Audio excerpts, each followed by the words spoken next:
بسم الله الرحمن الرحيم. الحمد لله رب العالمين، والصلاة والسلام على أشرف الأنبياء والمرسلين نبينا محمد وعلى آله وصحبه أجمعين. أما بعد, donc bienvenue à tous. Donc comme vous avez pu lire, voir,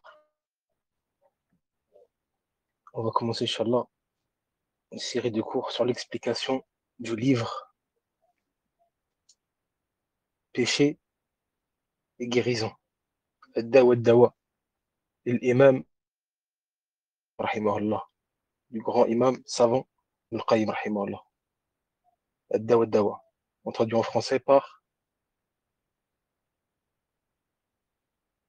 la maladie et le remède.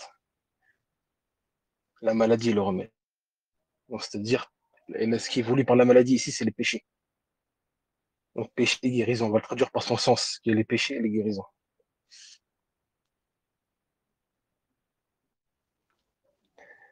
Donc ce livre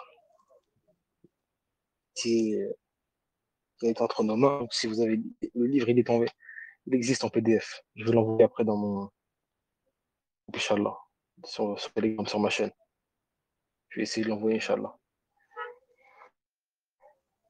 Et qu'il l'a pas. Donc, ce livre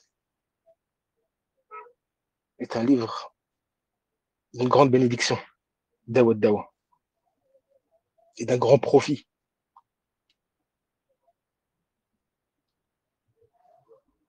Il y a quelqu'un qui m'a posé une question. Okay.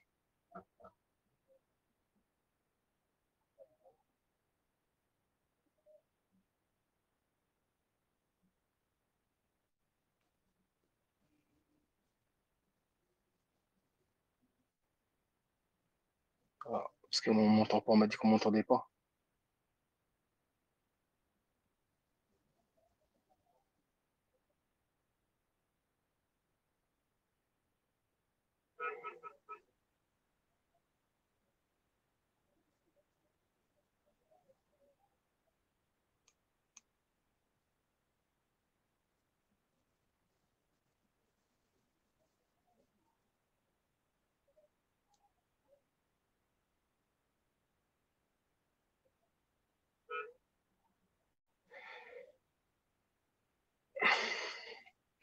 Je règle un petit truc.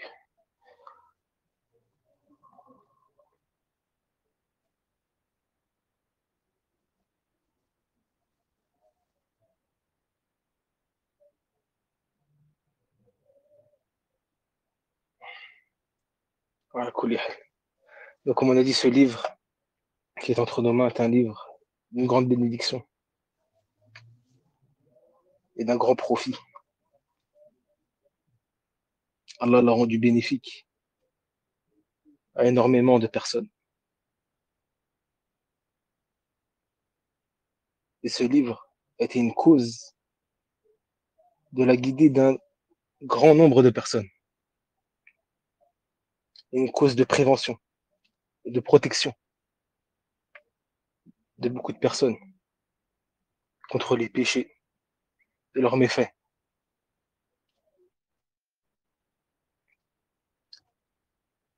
Donc Allah Azza wa Jal a accordé la réussite à cet auteur qui est Ibn Qayyim al-Jawziyya, rahimahullah, dans le fait qu'il l'a facilité dans ses déductions tirées du livre d'Allah et de la Sunna de son prophète sallallahu alayhi wa sallam.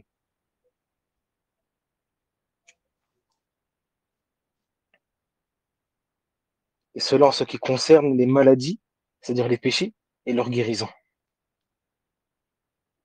Et ce livre, comme on a dit au début,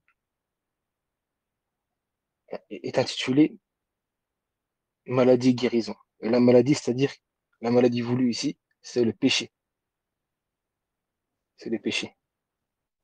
Donc le shir évoque les péchés, puis ses guérisons.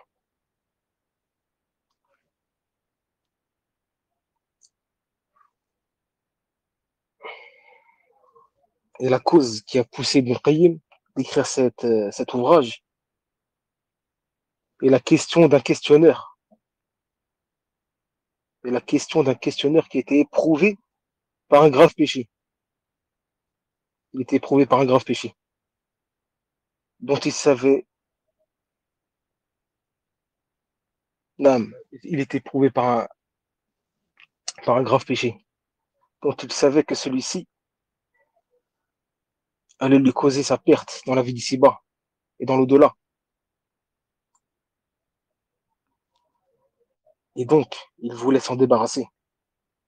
Il voulait débarrasser sa personne de ce péché-là, et de la sauver. Il a donc posé cette question à cet imam. Et Ibn al-Qayyim, rahimahullah, a répondu en toute générosité. Et la preuve, c'est que tout ce livre-là, qui contient à peu près 300 pages, est la réponse à cette question, de ce questionnaire-là.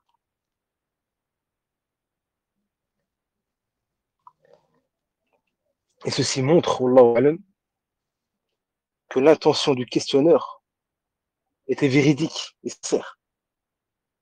Allah a donc mis la bénédiction dans sa question, qui a fructifié, justement, ce livre grandiose et béni, qui a fait profiter à des générations.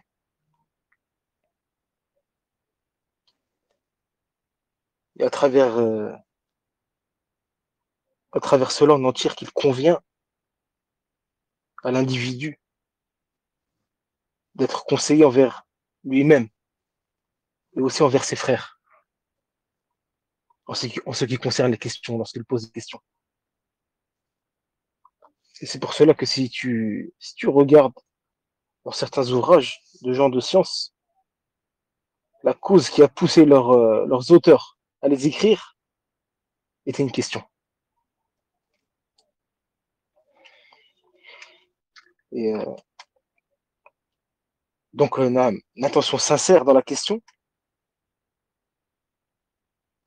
donc l'intention sincère du questionnaire quand il va poser la question, ainsi que son objectif, c'est-à-dire louable de cette question-là, va avoir une répercussion sur lui et sur les autres, en fonction de sa sincérité, sa véracité, dans le fait, lorsqu'il pose cette question. Et bien sûr, celui qui aura posé la question aura une part de récompense. Pour tous ceux qui vont profiter après de la réponse du shir, du savant, il aura une part de récompense. Car Allah Azzawajal, car la grâce d'Allah est énorme. Et ses dons sont abondants. Il donne son compter.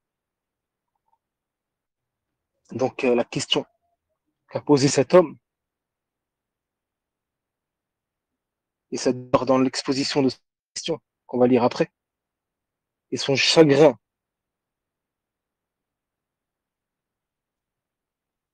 quand, c'est-à-dire,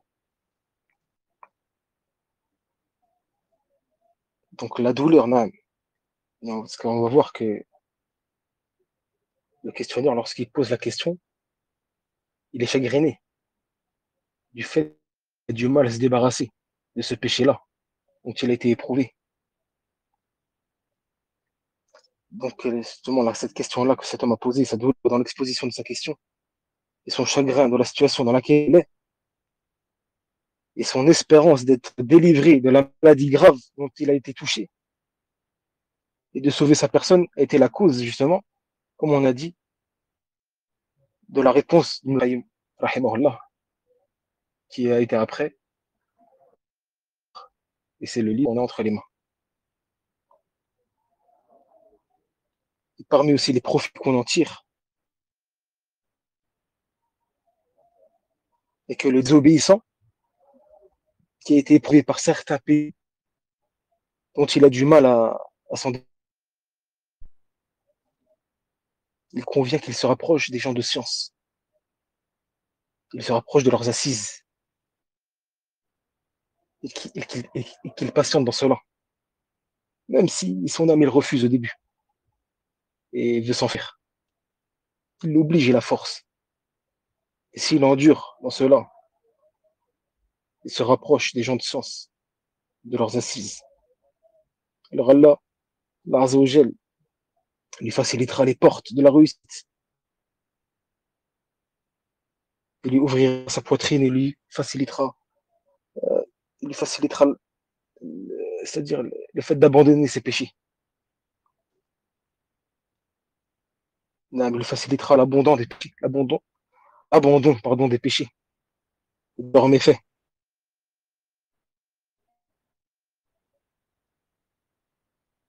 Et la proximité des gens de science est un salut pour la personne, et un butin.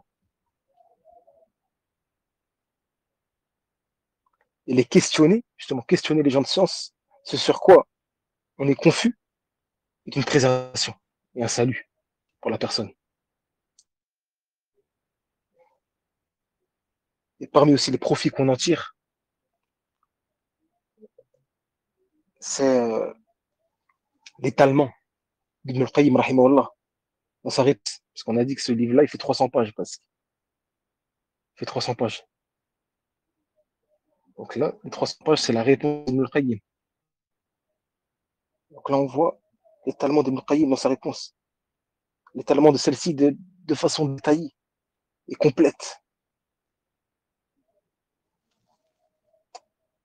Et ça prouve aussi la patience du savant. Ça prouve la patience du savant avec les questionneurs et sa miséricorde envers eux, et sa douceur avec eux, et sa compensation lorsqu'il leur répond. Et tout cela, bien sûr, c'est une répercussion. C'est une répercussion louable justement sur ceux qui sont proches de lui. Le fait qu'il se comporte de cette façon-là.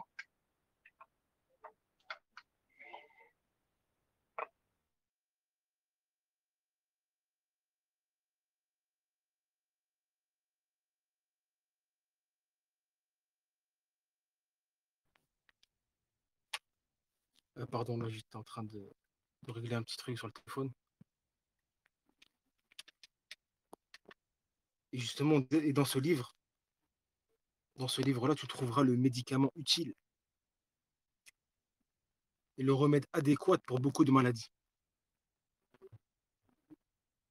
Et justement, c'est pour ça que toute personne qui se plaint des péchés et éprouve de la douleur à cause de cela, et justement, elle veut s'en débarrasser, alors les savants, en général, ils leur renvoient vers ce livre béni, Dawa Dawa, péché et guérison. Car s'il le lit avec méditation, il obtiendra un bien immense et un profit énorme. Et justement, le grand savant, rahimahullah, Bakar Abu Zayd, qui faisait partie du comité des grands savants, il est mort il y a quelques années, il dit justement dans son livre intitulé At-Taqrib des Fiqh ibn al-Qayyim, en parlant du livre d'Ibn al-Qayyim, Dawa Dawa, péché et guérison, il dit ce livre contient de la science et de l'éclaircissement. Il dit ce livre contient de la science et de l'éclaircissement en ce qui concerne ou en matière de remise en question de soi et d'observation de soi, dont l'étudiant ne peut s'en passer. Et le cheikh il continue de dire, il dit, Abu Bakr Abu Zayd, il dit que le cheikh Abdul Zahir Abu Samh, Abdul Zahir Abu Samh, c'est un savant égyptien qui est mort, rahimahullah. Bakr Abu Zayd, il dit que Abdul Zahir Abu Samh a dit, dans la conclusion de ce livre, il dit ce livre a été la cause qu'Allah m'ait guidé vers la voie des plus prédécesseurs et vers leur conduite dans le tawhid et l'adoration. Donc ce cheikh-là, Abu Zahir, Abu Samh, il dit que ce livre-là a été la cause de ma guidée vers la voie des plus prédécesseurs et vers leur conduite, leur méthodologie dans le tawhid et l'adoration. Et comme on a dit tout à l'heure, que ce livre-là, justement, Allah a guidé à travers celui-ci un grand nombre de personnes vers le droit chemin. Donc cet ouvrage-là est un ouvrage qui contient une grande bénédiction pour la personne, un grand profit. Et c'est pour ça que euh, parmi les grâces d'Allah, Azzawajal, envers un jeune, et qu'il ait ce livre entre les mains. Et cela dès le début de sa jeunesse.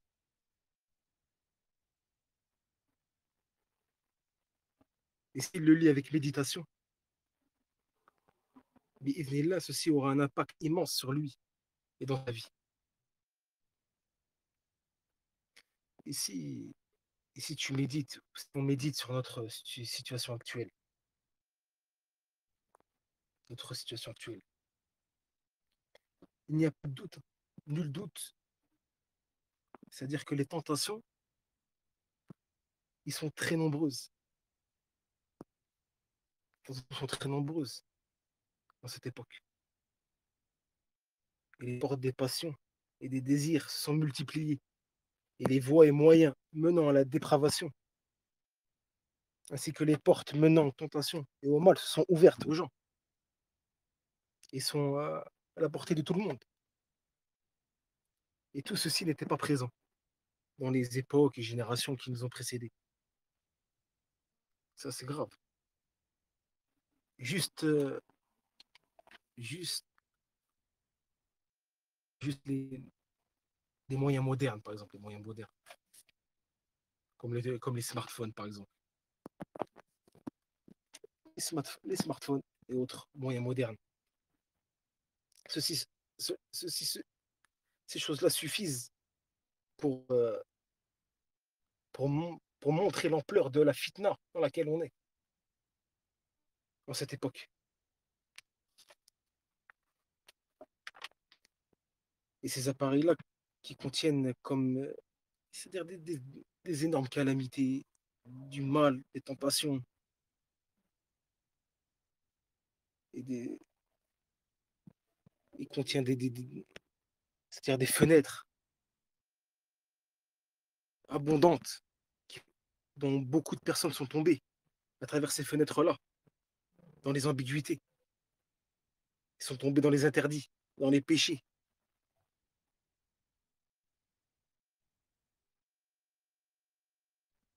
Certains sont même tombés dans des ambiguïtés concernant la croyance et la foi, la connaissance d'Allah Azzawajal, au point où certains sont même devenus athées. Et tout cela par la voie de ces appareils-là, les smartphones et Internet. Justement, ce livre béni, celui qui le lit avec méditation, dans notre époque actuelle, s'il le lit avec méditation, il lui sera un rempart immense et une barrière de sécurité, bi'idhnillah, et une protection, bi'idhnillah jalla wa ala. C'est pour ça qu'il est fortement recommandé de lire ce livre. Et lorsque tu le lis, donc lorsque tu lis ce livre, il faut méditer. Tu médites dessus et tu prends des notes, tu le lis, tu notes ce qui t'est profitable et aussi tu propages ce qui t'est profitable durant ta lecture. Tu le propages aux autres. Car les gens, justement, ont énormément besoin de ce que contient cet ouvrage, surtout à cette époque.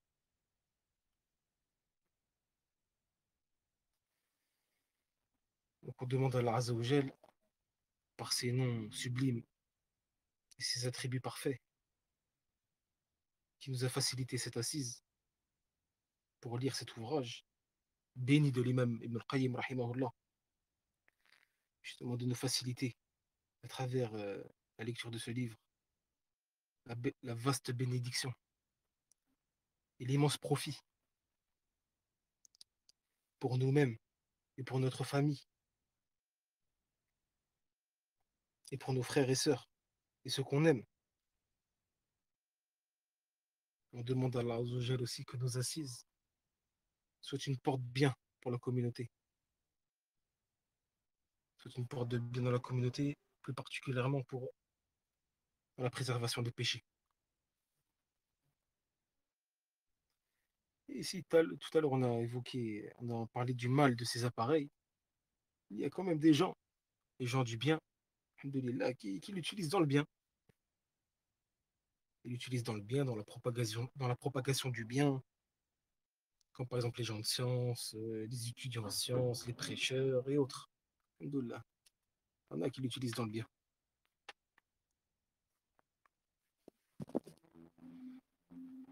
Et,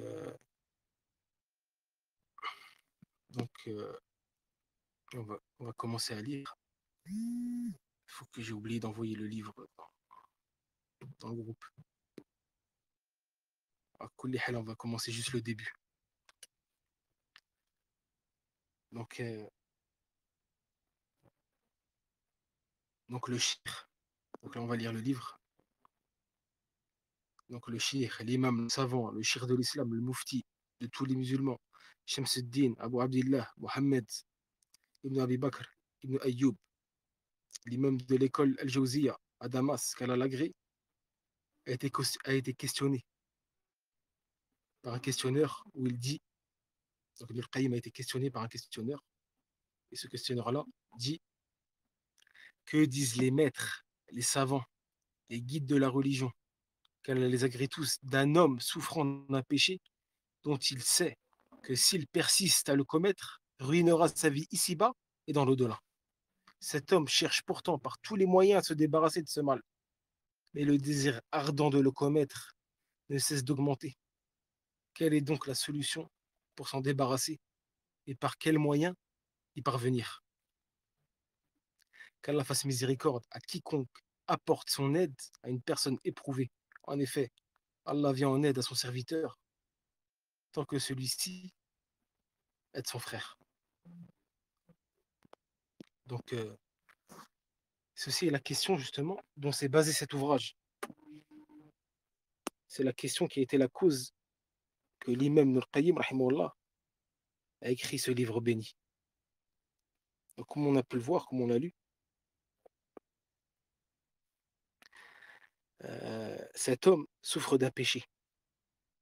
Parce il a dit quoi? Il dit, que disent les maîtres, les savants, les guides de la religion, qu'Allah les agrée tous, d'un homme souffrant d'un péché dont il sait que s'il persiste à le commettre, ruinera sa vie ici-bas dans le delà. Subhanallah. Ça, c'était à l'époque, il y a 800 ans. Qui... Que dire d'aujourd'hui?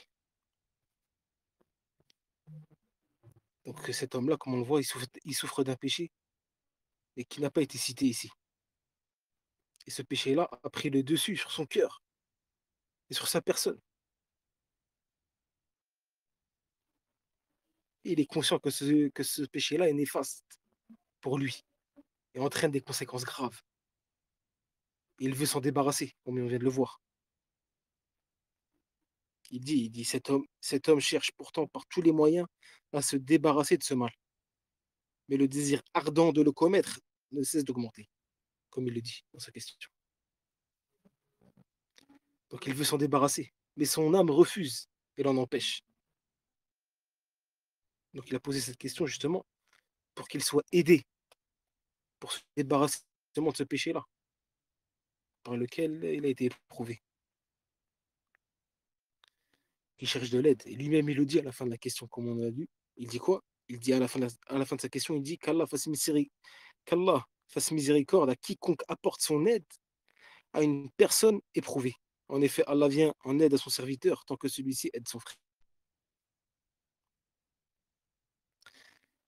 Et les difficultés là, les difficultés qu'a cité le questionneur dans sa question, sont des difficultés que beaucoup de gens souffrent dans cette époque. Et plus particulièrement chez ceux qui ont été éprouvés par le fait de regarder des choses haram, dont- des choses haram qui justement sont à la portée de tout le monde aujourd'hui, avec les moyens modernes, et les téléphones, et les smartphones, etc. Ce qui n'était pas le cas dans les époques précédentes, les générations qui nous ont précédés. Ils n'ont jamais connu ces choses-là. contrairement à notre époque. Donc notre époque, c'est la pire époque par rapport à ça. Parce qu'à l'époque, ça n'existait pas tout ça. À travers l'histoire, jamais ça existait, ces choses-là. Il n'y avait pas les smartphones, ni Internet, ni ces appareils-là, etc. Et justement, tu vois à travers ces choses-là, tu vois à travers ces choses-là les nudités des gens et les turpitudes qu'ils commettent. Tout ceci étant exposé de façon sale pour tenter d'égarer les gens. Et il y en a même certains qui sont devenus addicts à regarder ces choses-là. Il le sait que regarder ces choses-là, ça ne fait que rendre malade son cœur et rendre malheureux sa personne. Ceci le met à la destruction, à la perdition. Même lui, il le dit, le questionneur. On l'a lu tout à l'heure.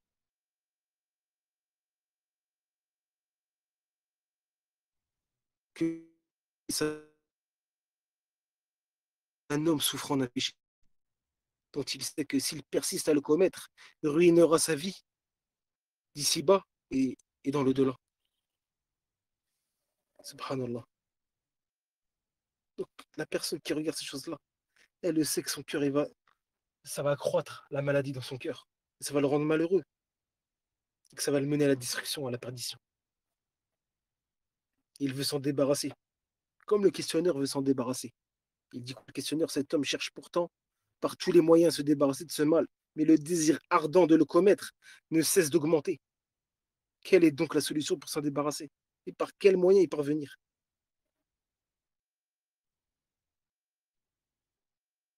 Donc tu vois, cette personne-là veut s'en débarrasser, mais il n'y arrive pas. Et Allah Azzawajal, il dit quoi dans le Coran? Allah il dit quoi dans le Coran concernant le regard? Il dit قل للمؤمنين يغضوا من أبصارهم ويحفظوا فروجهم ذلك أزكى لهم إن الله خبير بما يصنعون وقل للمؤمنات يغضضن من أبصارهن ويحفظن فروجهن ولا يبدين زينتهن إلا ما ظهر منها وليضربن بخمورهن على جيوبهن ولا يبدين زينتهن إلا لبعولتهن إلى آخر الآية. Allah dit quoi dans le Coran? Il dit aux croyants de baisser leur regard, de garder leur chasteté. C'est plus pur, c'est plus pur pour eux. Allah est certes parfait connaisseur de ce qu'ils font. Et dit aux croyantes de baisser leur regard, de garder leur chasteté et de ne montrer de leurs atours que ce qui en paraît. Et qu'elles rabattent leur voile sur leur poitrine. Et qu'elles rabattent leur voile sur leur poitrine. Et qu'elles ne montrent leurs atours qu'à leur mari ou à leur père ou au père de leur mari jusqu'à la fin du verset.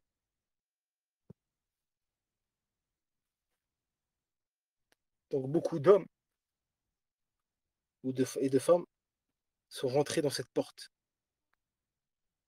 la porte du regard interdit. Et comme on a dit, il sait que ce regard est un poison. Il sait que cette chose-là est un poison pour lui. Il y a un mal, une calamité. Et il veut arrêter, mais il recommence. Donc la question justement là de ce questionnaire-là, dommage, j'ai pas envoyé le PDF dans le groupe. Je vais l'envoyer là maintenant, là d'ailleurs, je vais l'envoyer maintenant.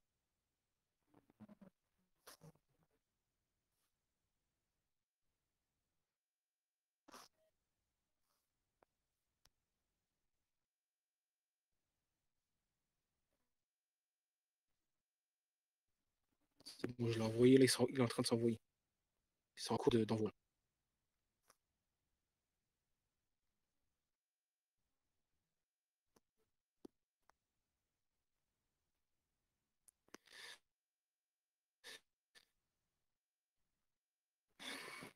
Donc, donc justement, la question du questionnaire et la situation de nombreuses personnes, surtout en cette époque, avec les appareils modernes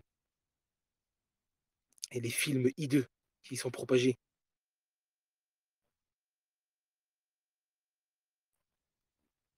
et horribles et néfastes, et qui font preuve de bassesse morale qui a causé la perte de nombreuses personnes et a réveillé en eux les désirs interdits, qui les a obstrués du chemin vers la prière, vers le rappel d'Allah et beaucoup de bien, et les a menés vers la destruction. Et justement, après cette question-là, tout le reste du livre, c'est la réponse à cette question. Tout le livre est consacré justement à la réponse de cette question-là, du questionnaire.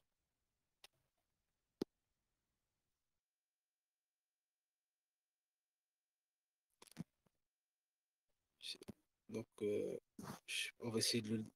Je sais pas si on a le temps là de lire. Donc, on va lire le début.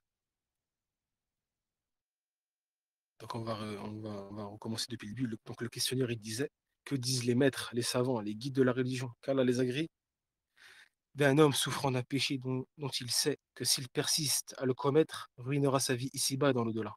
Cet homme cherche pourtant par tous les moyens à se débarrasser de ce mal. Mais le désir ardent de le commettre ne cesse d'augmenter. Quelle est donc la solution pour s'en débarrasser et par quels moyens y parvenir? Qu'Allah fasse miséricorde à quiconque apporte son aide à une personne éprouvée. En effet, Allah vient en aide à son serviteur tant que celui-ci aide son frère. Renseignez-nous, qu'Allah vous récompense. Donc le shir, l'imam, le grand savant, Ibn al-Qayyim, rahimahullah, il dit, Alhamdulillah, louange à Allah. Il a, il a authentiquement été rapporté d'après Abu Huraira que le prophète sallallahu alayhi wa sallam a dit, il n'est pas de mal qu'Allah ait fait descendre sans avoir fait descendre également son remède. Il dit, Jabir ibn Abd dit, toute maladie a son remède. Quand ce dernier est appliqué au mal, le malade guérit par la permission d'Allah. Et Oussama ibn Sharik rapporte que le prophète sallallahu alayhi wa sallam a dit, il n'est pas de maladie qu'Allah ait fait descendre sans avoir fait descendre son remède. Certains le connaissent et d'autres l'ignorent. Et sous une autre formulation, il est dit, il n'est pas de maladie qu'Allah ait prédestiné sans avoir pré... Il n'est pas de maladie qu'Allah ait prédestiné et fait descendre sans avoir prescrit le remède, exception faite d'une seule maladie. Les compagnons demandèrent quelle est-elle au messager d'Allah. Il répondit la vieillesse. Puis Ibn al-Qayyim il dit, ces hadiths-là concernent les maladies spirituelles du cœur et de l'âme, mais aussi les maladies physiques et les remèdes. Donc ceci concerne les maladies corporelles ainsi que les maladies spirituelles et les maladies du cœur et de l'âme. Donc là, on voit qu'Ibn al-Qayyim, il a très bien commencé sa réponse. Il a excellé dans cela. Il a commencé par ce hadith-là. Le prophète sallam dit, il n'est pas de mal qu'Allah ait fait descendre sans avoir fait descendre également son remède. Donc ceci ouvre la porte à celui qui est malade, qui est touché par des péchés, que celui qui est qu'il soit malade corporellement ou bien malade spirituellement, c'est-à-dire qu'il est éprouvé par des péchés. Ceci lui ouvre la porte de l'espoir. Regardez Ibn al-Qayyim comment il répond. Il commence par ça directement, par un hadith authentique rapporté par le Bukhari. Où le prophète dit, il n'est pas de mal qu'Allah ait fait descendre sans avoir fait descendre également son remède. Donc ça ouvre l'espoir la porte de l'espoir à celui qui a été touché par ces maladies-là, les péchés, les désobéissances. Et ça repousse de lui le désespoir, le mauvais soupçon, le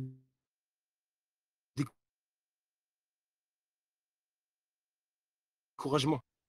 Ça, lui, ça fait revivre en lui l'envie de rire quand tu entends ça.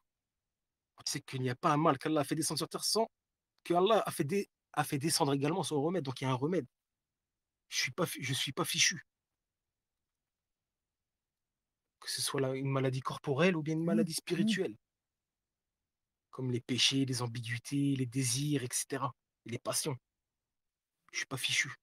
Il y a le remède, il existe. Donc ça me donne espoir. Il y en a, certaines personnes pensent qu'il est fichu. Il dit, moi, je suis malade, khalas.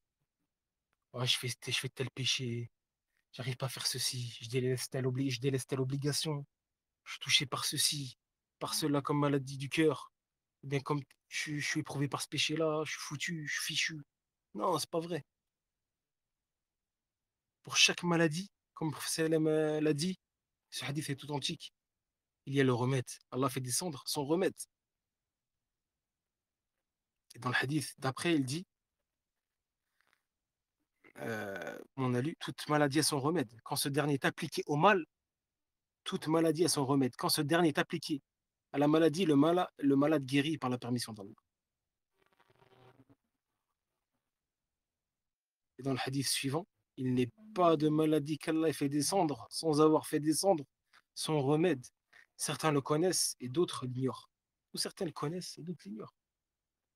Mais il existe. Il existe.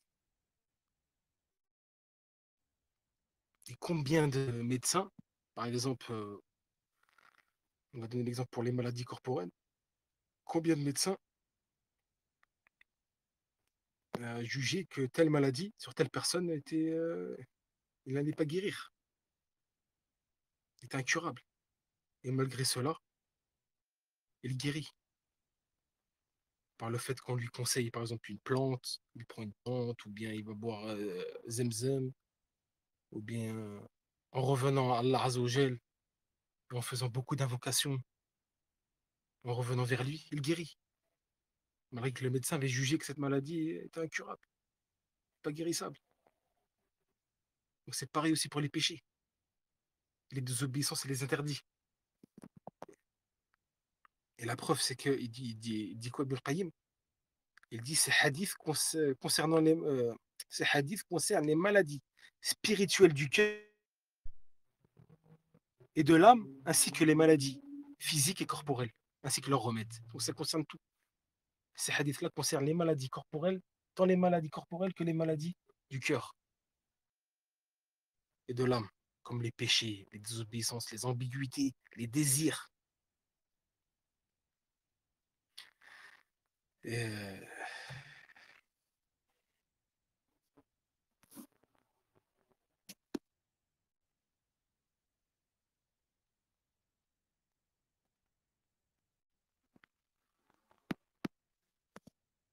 et, et aussi, il dit, je ne sais pas s'il est arrivé le PDF, hein, ouais, il est arrivé. Normalement, vous avez bien reçu le PDF, hein, le livre. Donc on est rendu à la page 15, là. Page 15. Donc là, il dit, Oussama bin Sharik rapporte que le prophète sallam dit, il n'est pas de maladie qu'Allah ait fait descendre sans avoir fait descendre son remède. Certains le connaissent et d'autres l'ignorent, comme on a dit. Et aussi, il y a des médecins qui vont donner un traitement à un malade. Mais ce traitement-là, justement, va aggraver sa maladie, va accroître la maladie du malade, dû à son ignorance. Dû à son ignorance. Combien de malades a vu sa maladie croître à cause de l'ignorance du médecin? Donc la science est importante de parler avec science. Et ça, c'est valable aussi pour les affaires religieuses. Certains veulent guérir des gens, veulent orienter des gens, mais ils le font avec ignorance et égarent des gens. Donc ça, c'est valable pour le domaine médical, tant pour le domaine médical que le domaine religieux. Certains, ils veulent orienter, il veut conseiller, mais il ne conseille pas de façon scientifique, dû à son ignorance, parce qu'il n'a pas étudié. Il n'a pas étudié, etc. Il ne s'est pas assis chez les savants, dans l'université islamique connue, etc. Il n'est pas diplômé, etc. Et il veut conseiller, il veut orienter les gens. Et il fait plus de mal que de bien, dû à son ignorance. Donc celui qui est ignorant, il se tait, que ce soit dans le domaine médical ou dans le domaine religieux. Tu es ignorant, on se tait, pour pas justement accroître la maladie des gens et les égarer.